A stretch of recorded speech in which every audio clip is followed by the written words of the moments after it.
Bonjour frères et sœurs, bonjour chers amis internautes, que la grâce de Dieu repose pleinement sur vous en ces temps difficiles que le monde entier traverse aujourd'hui. Nous sommes tous concernés par cette situation désastreuse. Nous sommes en train de crier à Dieu, nous sommes en train de prier à Dieu de nous aider, de nous secourir, de nous guérir, de nous restaurer, de sauver le monde.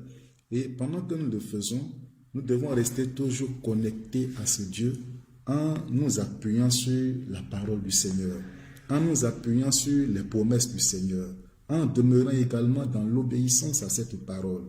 Alors le thème du message de ce jour, pour nous encourager tous et pour prier ensuite pour nous tous, le thème est le suivant: quelles sont les différentes vertus de la parole de Dieu?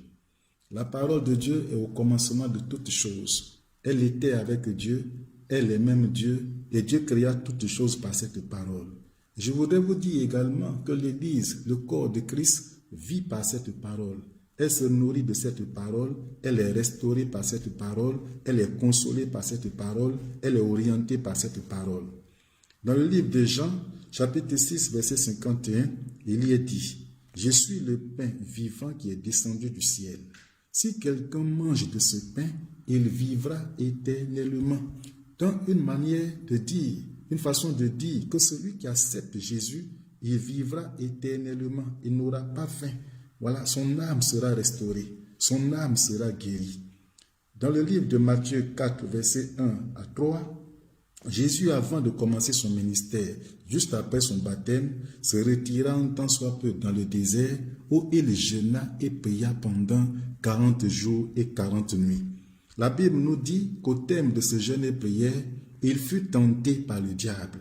Et le diable lui proposa de transformer des pierres en pain et de les consommer. Vous allez voir que Jésus va réagir, il va riposter à la tentation en disant à Satan que l'homme ne vivra pas seulement de pain, mais de toute parole qui sort de la bouche de Dieu. Et le diable se retira de lui, pour dire qu'avec la parole, on peut faire beaucoup de choses, on peut bien se défendre. Tout à l'heure, vous allez le découvrir plus en profondeur. Dans Jean chapitre 6, verset 35, Jésus leur dit: « Je suis le pain de vie. Celui qui vient à moi n'aura jamais faim. » Oui, il est le pain de vie, effectivement. Et celui qui accepte Jésus, il n'aura jamais faim. Ça dit, son âme sera restaurée, son corps sera restauré, son foyer sera restauré, sa vie dans tous ses aspects sera restaurée. Et c'est ce que nous vivons, nous expérimentons par la grâce de Dieu. Dans le livre de 1 Roi, chapitre 19, verset 7, nous y voyons l'histoire d'Élie, l'homme de Dieu, qu'on appelle communément l'homme de feu, qui accomplit à l'époque un ministère glorieux auprès du roi, au temps du roi Akab, qui était quelqu'un qui s'opposait directement à la parole de Dieu et qui avait emmené le peuple de Dieu à un égarement total. La Bible dit qu'il y a eu une confrontation entre Élie, homme de Dieu, et les prophètes de Baal. Et Élie a invoqué le feu de l'Éternel sur l'holocauste qu'il a présenté à l'Éternel, et ce feu a consumé l'holocauste. Et suite à sa victoire sur les œuvres des ténèbres, Élie a tué tous les prophètes de Baal. Il les a tués. Mais après la mort de ces prophètes, Jézabel, la femme d'Akab, s'est mise en colère. Elle est rentrée dans une fureur terrible. Et elle a mis des gens, elle a mis l'armée, elle a mis des méchants aux trousses d'Élie dans le but de le détruire. Et la Bible nous dit qu'Élie, dans sa fuite, est allé quelque part. Et dans le désert, il s'est couché sous un arbre tout fatigué. Il dormait. Et l'ange de l'Éternel est venu une première fois pour présenter à Élie, après qu'il l'ait réveillé, un gâteau qui a été bien cuit au ciel. Et Élie s'est levé, il a mangé ce gâteau, il a bu de l'eau, il s'est endormi. Et l'ange est revenu encore plus tard pour le réveiller et lui a donné encore un autre gâteau qui a été cuit au ciel. Élie a mangé ce gâteau et il s'est levé et la Bible nous dit qu'il a marché pendant 40 jours et pendant 40 nuits pour se rendre à Horeb, à la montagne de Dieu où il a été invité par Dieu. Vous allez voir, vous allez comprendre à travers cette histoire. C'est vrai, je la paraphrase comme ça, comme nous n'avons pas assez de temps, je la paraphrase comme ça. Élie a opéré des miracles. Il était l'homme de feu. Il était un homme de miracle. Ce n'est pas le premier miracle qu'il venait de faire. Il en avait déjà fait auparavant. Mais nous comprenons clairement que les miracles ne peuvent jamais remplacer la parole de Dieu. Les miracles ne peuvent jamais remplacer ce qui sort de la bouche de Dieu comme parole. Après ces miracles, Élie s'est vu en danger. Mais il a fallu que l'ange vienne du ciel avec un pain, ou même 2 fois le pain qui a été préparé au ciel pour le donner à Élie. Ce pain symbolise également la parole de Dieu. Alors sur cette base, je voudrais vous faire comprendre que la parole de Dieu est capitale pour l'Église. Elle est capitale, elle est importante, elle a de la valeur pour l'être humain. Elle a de la valeur pour les nations, elle a de la valeur pour les hommes de Dieu que nous sommes. Et nous devons nous en nourrir véritablement. Alors quelles sont les différentes vertus de cette parole? Il y en a plusieurs, mais j'ai sélectionné quelques-unes qui vont nous permettre simplement de prier et de renforcer notre foi, de booster notre foi, nous engager également dans la prière et dans la méditation pour rester toujours connectés à notre Créateur. Alors, au premier point, je voudrais vous révéler que la parole de Dieu est une arme offensive et défensive à la fois. Je le répète, la parole de Dieu est une arme offensive et défensive à la fois. Dans Éphésiens chapitre 6, verset 17, il y est écrit: « Prenez aussi le casque du salut et l'épée de l'Esprit qui est la parole de Dieu. » Prenez aussi le casque du salut et l'épée de l'Esprit qui est la parole de Dieu. Et pourquoi est-ce que nous devons prendre le casque du salut? Pourquoi devons-nous prendre l'épée de l'Esprit, surtout l'épée de l'Esprit qui est la parole de Dieu? Parce que avec la parole, le chrétien peut se défendre. Avec la parole, il peut mener valablement cette guerre. Il peut mener convenablement cette guerre et en sortir avec la victoire. Jésus, au temps où il fut tenté par le diable, il s'est saisi de cette parole. Lui-même étant la parole, lui-même maîtrisant cette parole, il dit à Satan que l'homme ne vivra pas seulement de pain, mais de toute parole qui sort de la bouche de l'Éternel. Et Satan l'a attaqué plusieurs fois. Il est venu même lui montrer la gloire des nations, la gloire du monde, les biens du monde, le pouvoir. Mais chaque fois que le diable venait attaquer Jésus, Jésus ripostait toujours sur la base de la parole de Dieu. Alors la parole de Dieu est pour nous une arme offensive, elle est en même temps pour nous une arme défensive, pour dire que nous pouvons nous en saisir. Nous pouvons nous en servir véritablement, non seulement pour nous protéger, mais aussi pour combattre l'adversaire. Donc par la parole, nous pouvons bel et bien vaincre le diable et ses démons. La deuxième vertu de la parole de Dieu a une vertu curative, c'est-à-dire qu'elle est capable de guérir. Elle est capable d'agir instantanément. Elle est capable de restaurer instantanément. Elle est capable de relever quelqu'un instantanément. Dans Matthieu chapitre 9, verset 20, nous y voyons l'histoire de guérison miraculeuse d'une femme qui perdait son sang depuis 12 ans. Cette femme avait une hémorragie compliquée et depuis 12 ans, elle en a souffert. Imaginez un peu une femme qui n'a pas Christ, une femme qui est loin de Dieu. Et la Bible nous dit que cette femme avait dépensé toute son économie. Elle avait dépensé tout son argent. Donc elle était dans un état de désespoir, un état de fatigue générale, un état de découragement, un état d'abattement. Elle était déprimée. Cette femme n'avait plus rien. Il est même dit d'elle qu'elle avait vu tous les médecins de son époque, mais aucun n'a pu la guérir. Elle avait vu également les tradipraticiens de son époque, aucun n'a pu la guérir. Et elle n'avait plus d'espoir. Et finalement, un jour, elle a appris que Jésus allait passer là, dans sa contrée. Alors, elle s'est dit intérieurement, certainement ce jour-là est mon jour. Je ferai tout, je l'approcherai, je toucherai son vêtement, je le toucherai, je me présenterai à lui, je suis sûr que je serai guéri. Alors, cette femme s'est nourrie d'espoir et ce jour-là, la Bible nous dit qu'il y avait une grande foule qui suivait Jésus. Et cette femme s'est mise dans cette foule et elle a tout fait pour s'approcher de Jésus et il est dit qu'elle a touché le pan de la robe de Jésus. Alors, instantanément, l'hémorragie s'est arrêtée. Et Jésus a senti qu'une force venait de sortir de son corps. Il a dit, qui a touché ma robe? Qui m'a touché? Et les disciples vont commencer à dire au Seigneur, mais Seigneur, dans ces moments-ci, avec tout le monde qui t'entoure, tout le monde qui t'accueille, il y a une pression sur nous tous. Pourquoi tu oses demander qui t'a touché? N'importe qui peut te toucher en ces moments-ci. Jésus a dit à ses disciples, j'ai dit que quelqu'un m'a touché. Qui m'a touché? Alors la femme, se voyant indexée, c'est-à-dire étant touchée elle-même, étant consciente de ce qui s'est passé en elle, va donc se présenter au Seigneur pour dire, c'est moi qui t'ai touché. Alors elle va raconter au Seigneur son histoire. Et le Seigneur va lui dire, ma fille, ta foi t'a sauvée. Et elle s'en est allée toute heureuse. Mais la leçon que nous en tirons, c'est quoi concrètement? Cette femme, elle s'est nourrie d'espoir. Elle s'est dit qu'en touchant Jésus, effectivement, elle allait être guérie. Au fait, le vêtement que Jésus portait, au bout de ce vêtement, il y avait des fils qui pendaient. Et les Hébreux, lorsqu'ils s'habillent dans leur coutume, les fils qui pendent au bord des vêtements qu'ils ont symbolisent la parole de Dieu, mais surtout les promesses de Dieu. Alors, touché par la foi, le pan de la robe de Jésus signifie pour cette femme-là s'approprier des promesses du Seigneur, les appliquer à sa vie, s'appuyer sur les promesses du Seigneur. Alors, c'est par la parole qu'elle a été guérie. C'est par cette parole qu'elle a été restaurée. Cette parole donc a une vertu curative. Elle peut guérir l'homme de quelque mal ou même de quelques maux que l'on souffre. Dont l'on souffre, la parole a le pouvoir de le guérir. La parole a le pouvoir de le restaurer. Dans le livre de Psaume, chapitre 107, le verset 20, il y est écrit, il est dit qu'il envoya sa parole et les guérit.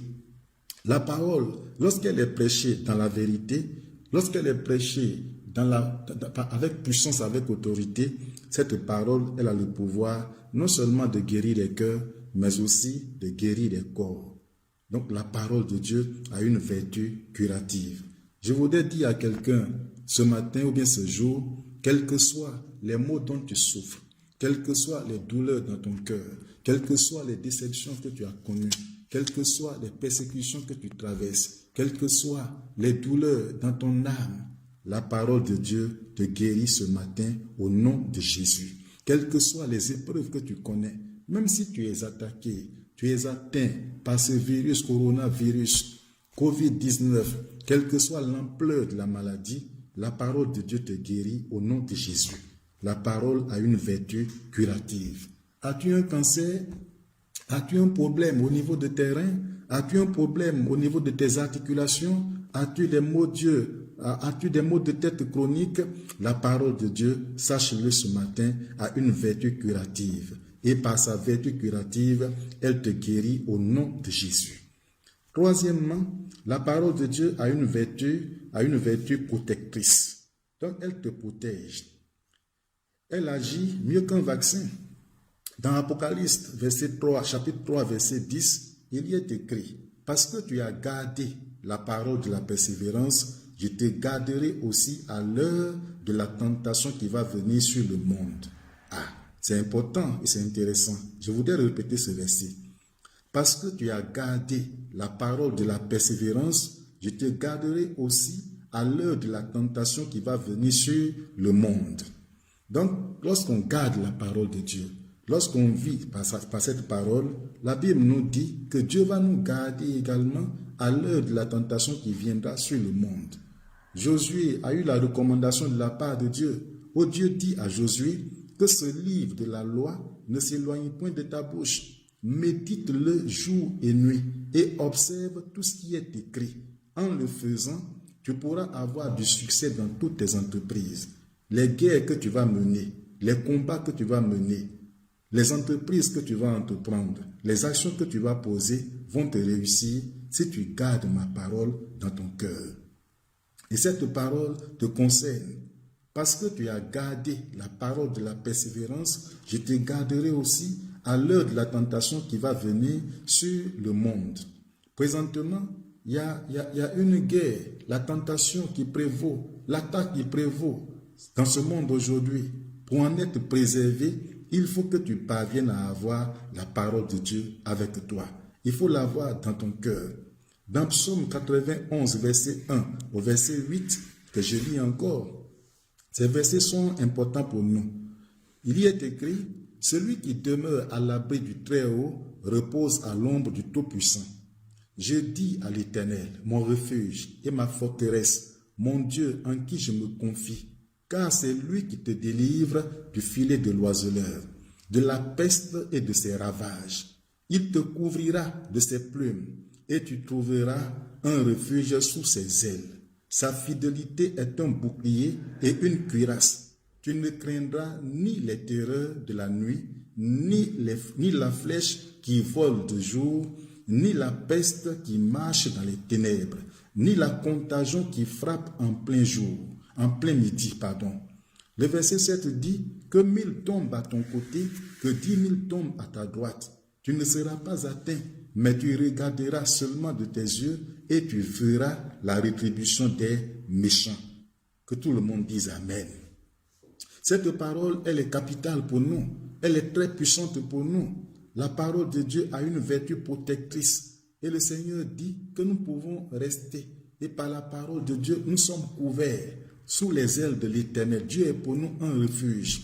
Et quiconque se confie en la parole de Dieu, la peste, la contagion, les flèches qui vont voler de nuit comme de jour, les attaques dangereuses de Satan, que ce soit le coronavirus, que ce soit le VIH-Sida, que ce soit l'Ebola, que ce soit n'importe quelle attaque venant de la part de Satan, nous en serons protégés.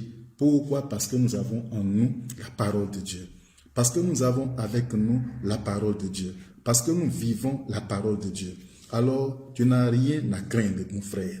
Tu n'as rien à craindre parce que la parole qui est avec toi, c'est Dieu. La parole, c'est Dieu. Et Dieu ne peut jamais lâcher, Dieu ne peut jamais abandonner son enfant. Dieu ne peut jamais abandonner celui qui lui est fidèle. Il ne peut jamais abandonner celui qui obéit à sa parole. Donc, tant que nous vivons la parole de Dieu, tant que nous obéirons à la parole de Dieu, nous bénéficierons certainement de la protection divine. La quatrième vertu de la parole de Dieu, c'est que la parole de Dieu est la clé du bonheur durable et de toute réussite. La parole de Dieu est la clé du bonheur durable et de toute réussite. Le psaume chapitre 1, verset 1 à 3 nous dit « Heureux l'homme qui trouve son plaisir dans la loi de l'Éternel et qui la médite jour et nuit. Tout ce qu'il fait lui réussit. » Bon, je préfère m'arrêter là. Heureux l'homme qui trouve son plaisir dans la loi de l'Éternel et qui la médite jour et nuit.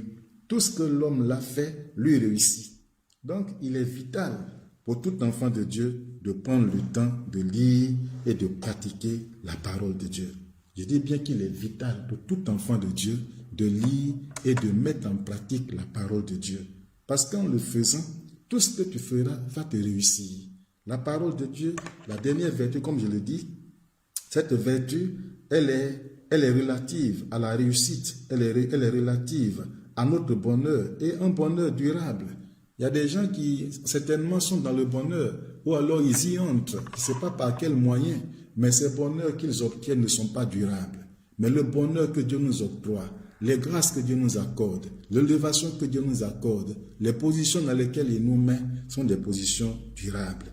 Mais nous allons y rester, nous allons y demeurer et en jouir pleinement, à moins que ou à condition que nous prenions notre plaisir dans la loi de l'Éternel Dieu. Alors que chacun prenne le temps et qu'il médite la parole de Dieu. Que chacun prenne le temps, qu'il lise la parole de Dieu. Et qu'après avoir médité la parole de Dieu, toutes les leçons que tu vas en tirer, tous les enseignements que tu vas en tirer, il faut les mettre en pratique.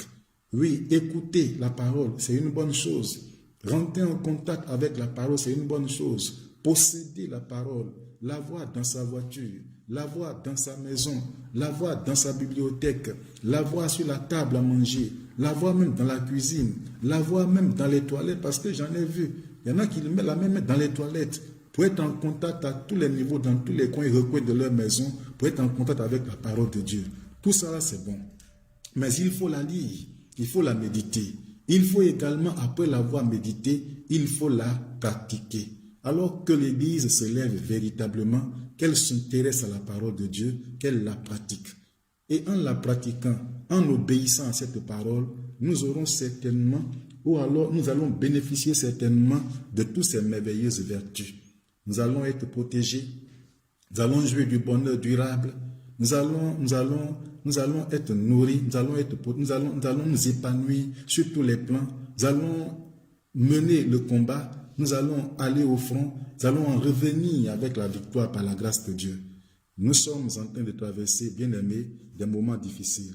Je sais que ce confinement n'est pas dans notre mode de vie. Nous ne vivions pas comme ça dans des moments difficiles. Ce n'était pas comme ça par le passé. Alors que ce moment de confinement soit pour chacun de nous un temps pour rechercher vraiment la face de Dieu en méditant beaucoup la parole de Dieu. Prenez le temps, même avant de prier, de faire des prières familiales, que chacun prenne le temps de méditer la parole de Dieu, que ce temps où vous n'allez pas au travail soit pour vous un temps de lecture de la Bible, de réflexion sur certains versets bibliques, pour en tirer des leçons et parvenir à les appliquer à votre vie. Alors que chaque matin, les familles se lèvent et qu'après la prière, qu'elles méditent la parole de Dieu. Et qu'après la méditation, qu'elles prient. Alors que ce temps soit pour nous un temps de prière. Que ce temps soit pour nous un temps de méditation de la parole de Dieu. Il n'y a que la parole qui peut nous guérir. Alors si tu es attaqué ce matin et que tu es en train de vivre en des moments difficiles, tu es atteint par le coronavirus, bien aimé, ne te décourage pas. Je connais quelques-uns de mes fidèles qui ont été attaqués par ce mal, mais qui, par la grâce de Dieu, en méditant la parole de Dieu, en priant, ont reçu miraculeusement leur guérison. Il y en a également qui n'ont pas été atteints, mais le fait d'être chrétien, le fait de méditer la parole de Dieu, hier j'étais en contact avec l'une de mes fidèles qui m'a dit « Oh papa, je suis tellement heureuse, je suis tellement épanouie, malgré la peste, malgré ce coronavirus, malgré ce démon qui détruit, je suis tellement heureuse. Je ne fais que danser, je ne fais que chanter, je ne fais que louer Dieu, je ne fais que méditer la parole de Dieu. Je suis en train même de jeûner et prier présentement, papa. » Vous voyez, avec la grâce de Dieu qui est sur nous, lorsqu'on a la parole de Dieu, nous sommes rassurés, nous sommes engagés, nous sommes protégés, nous sommes confiants et la main de Dieu est sur nous et cette main nous permet d'être au-dessus de tous ces bruits, de tous ces rumeurs, même au-dessus du virus, au-dessus même de Satan et nous sommes engagés et nous sommes vraiment attachés au Seigneur. Alors l'encouragement fait que chacun s'attache au Seigneur, que chacun médite la parole, que chacun pratique cette parole. Que la grâce de Dieu repose pleinement sur vous. Nous allons prier. Je voudrais que tu ouvres ton cœur maintenant pour que la prière que tu vas faire puisse avoir effet sur toi-même, ta propre vie. Nous allons d'abord prier et ensemble dire merci à Dieu pour cette parole. Alors, quel que soit là où tu te trouves, parce que l'un des aspects de ce temps que je passe avec vous, l'un des aspects qui est aussi important, c'est la prière. Il ne sert à rien d'écouter la parole de Dieu. Il ne sert à rien de m'écouter pour dire « Amen papa, Amen apôtre, du courage apôtre ». Il ne suffit pas de me dire ça. Mais la prière que nous allons faire, la prière venant de moi, même vos propres prières également auront également leur effet. Si tu es en bonne santé, gloire à Dieu. Si tu n'es pas atteint par coronavirus, gloire à Dieu. Mais tu peux prier pour quelqu'un qui est proche de toi.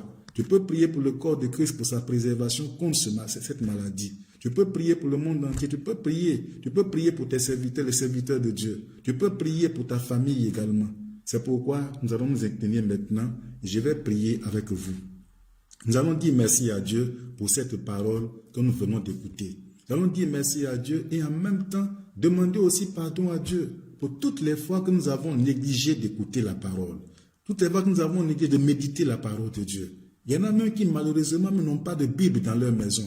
Nous allons prier et demander aussi pardon à Dieu et je vais élever la voix pour repousser de la vie des uns et des autres tout ce qui est nuisible à la vie des uns et des autres. Père, que toute la gloire te revienne. Seigneur, que l'honneur et l'élévation te reviennent véritablement à toi seul qui es Dieu. Tu es l'alpha et l'oméga. Ta parole, elle est la vérité.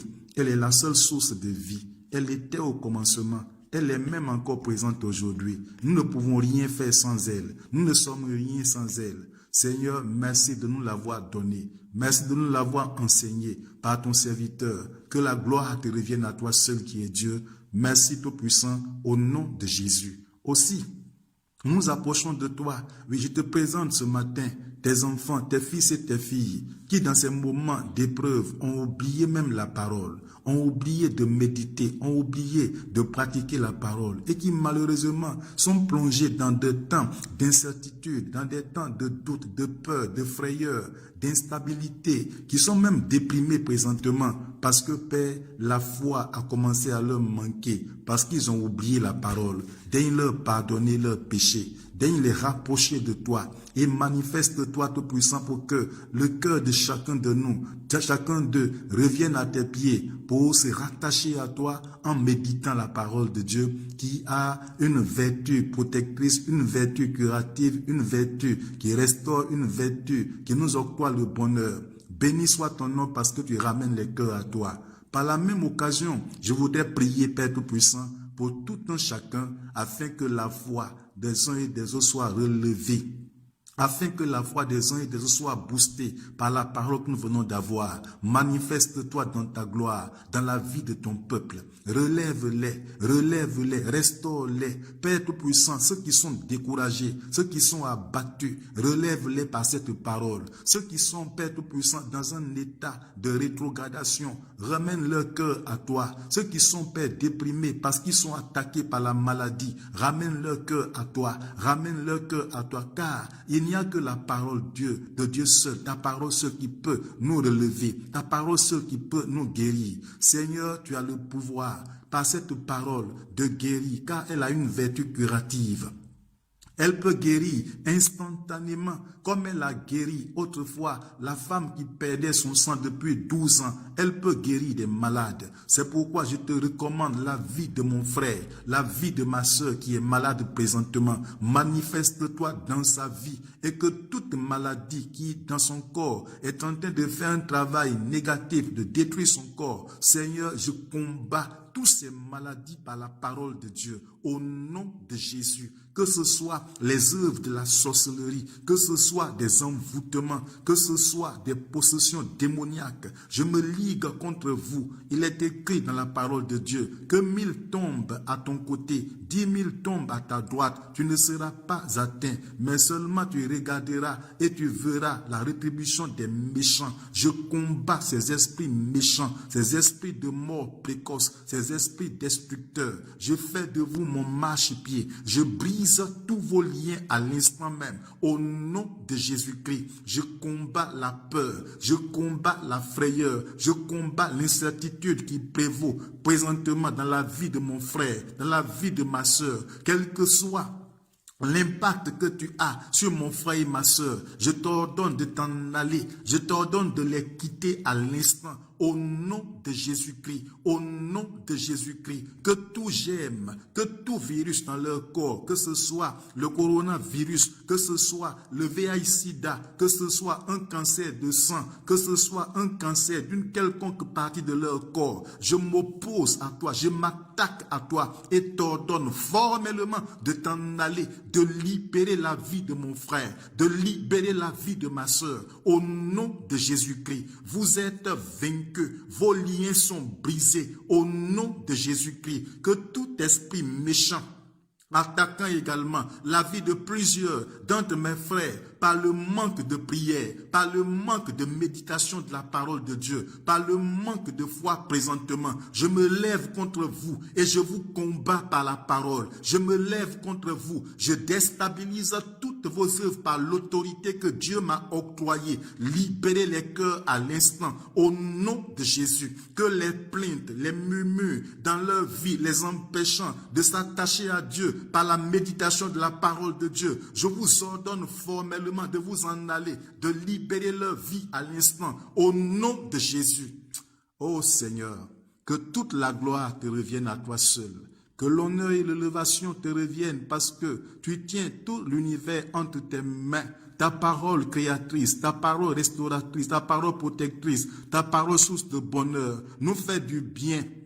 Et relève ce matin, relève en ce jour la vie de ton peuple. Reconstruis, ô Yahvé Dieu, la vie de ton peuple. Restaure la vie de ton peuple. Restaure la vie de tous ceux-là qui ne t'ont pas encore reçu, mais qui viennent également de nous suivre, ou qui nous suivent même présentement. Manifeste-toi dans leur vie et que, Père, cette occasion qui leur est donnée soit pour eux l'opportunité que tu leur offres de pouvoir t'accepter et d'aimer également ta parole. Béni soit ton nom, parce que, Père, pour moi, nos prières ont toujours été agréées comme de parfums à bonne odeur. Je t'en suis très reconnaissant parce que tu es au devant de toutes choses. Sois béni, sois élevé au nom de Jésus. Amen.